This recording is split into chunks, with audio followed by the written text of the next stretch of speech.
Halo sahabat desa, kita jumpa lagi. Kali ini kita akan membahas terkait dengan evaluasi rancangan peraturan desa tentang APBD desa. Nanti kita akan membahasnya. Namun sebelum lanjut videonya, alangkah baiknya kamu klik subscribe dulu sekaligus dengan like-nya. Dan jika dirasa video ini bermanfaat, silakan share lewat media sosial kamu. Juga tonton videonya sampai habis.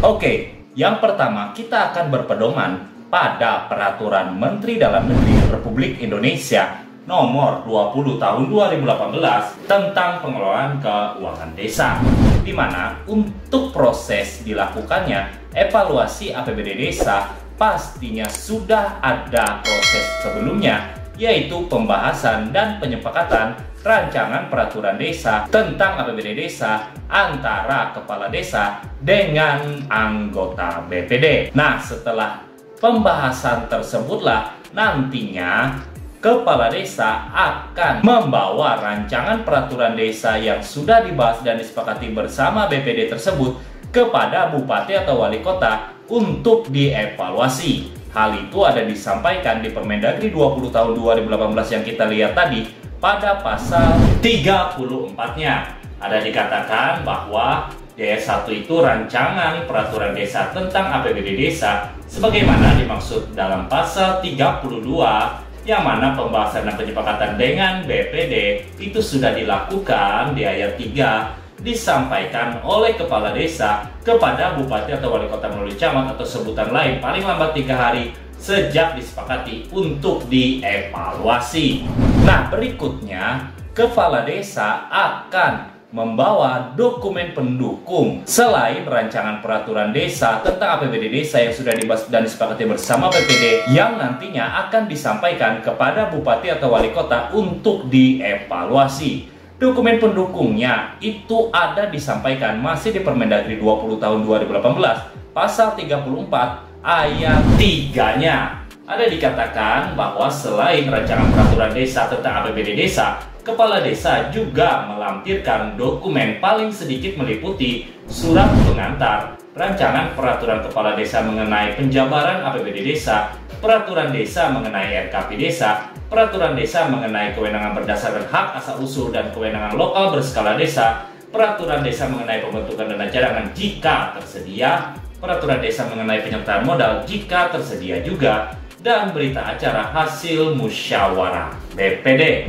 Jadi beberapa dokumen itulah yang nantinya akan dilampiri sebagai dokumen pendukung rancangan peraturan desa tentang APBD desa yang dibahas dan disepakati dengan BPD untuk dievaluasi bupati atau wali kota. Nah, kita anggap saja bahwa untuk rancangan peraturan desa tentang APBD desa itu sudah disampaikan kepala desa kepada bupati wali kota dan dokumen pendukungnya itu sudah lengkap. Maka nantinya sebagaimana yang disampaikan di pasal 35 ayat 1 dan 2, bupati atau wali kota akan melakukan evaluasi dan menerbitkan hasil evaluasi itu paling lama 20 hari kerja terhitung sejak diterimanya rancangan peraturan desa yang disampaikan oleh kepala desa.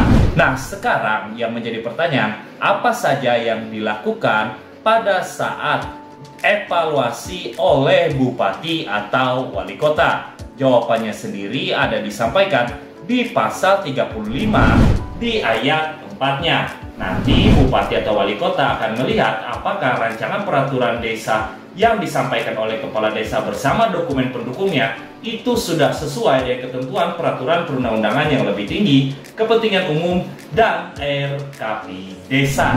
Jika memang hasil evaluasi menyatakan bahwa rancangan peraturan desa tentang APBD desa yang sudah dibahas dan disepakati bersama BPD serta dokumen pendukungnya sudah sesuai dengan apa yang diamanatkan di pasal 35 di ayat 4 yang kita lihat tadi, yaitu sudah sesuai dengan ketentuan peraturan perundangan yang lebih tinggi, kepentingan umum, dan RKP desa, maka nantinya kepala desa akan menetapkan rancangan peraturan desa tentang APBD desa itu menjadi peraturan desa. Berikutnya, apabila nantinya bupati atau wali kota tidak menerbitkan hasil evaluasi dan melewati 20 hari kerja sejak disampaikannya dokumen dari kepala desa kepada bupati, maka nantinya kepala desa akan bisa menetapkan rancangan peraturan desa tentang APBD desa menjadi peraturan desa.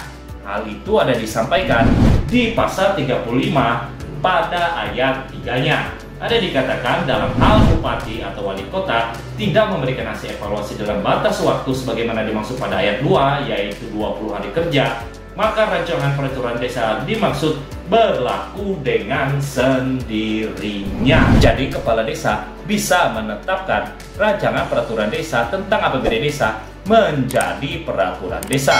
Berikutnya, ketika sudah ditetapkan oleh kepala desa terkait rancangan peraturan desa tentang APBD desa menjadi peraturan desa, maka nantinya kepala desa juga punya kewajiban untuk menyampaikan peraturan desa yang sudah ditetapkannya itu kepada bupati atau wali kota untuk diklasifikasi. Hal itu jika kita melihat yang terdapat di Peraturan Menteri Dalam Negeri Republik Indonesia Nomor 111 Tahun 2014 tentang pedoman teknis peraturan di desa. Ada dikatakan bahwa ketika peraturan desa itu sudah diundangkan, nantinya kepala desa akan menyampaikan peraturan desa itu yang sudah diundangkan dan ditetapkan oleh kepala desa kepada bupati atau wali kota. Hal itu disampaikan di pasal 19-nya. Bahwa dikatakan di ayat 1 bahwa peraturan desa yang telah diundangkan itu nantinya disampaikan oleh kepala desa kepada bupati atau wali kota paling lambat 7 hari sejak diundangkan untuk diklarifikasi. Bupati atau wali kota akan melakukan klarifikasi paling lama itu 30 hari kerja sejak diterimanya.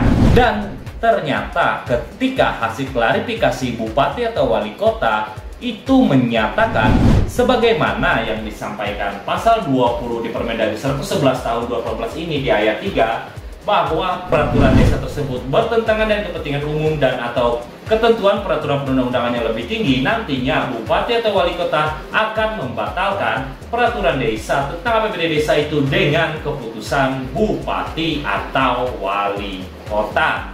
Jadi itulah beberapa informasi terkait dengan evaluasi APBD desa. Terima kasih sudah menonton. Jika ada saran, masukan, atau pertanyaan, silakan langsung menuju kolom komentar di bawah. Sampai jumpa lagi.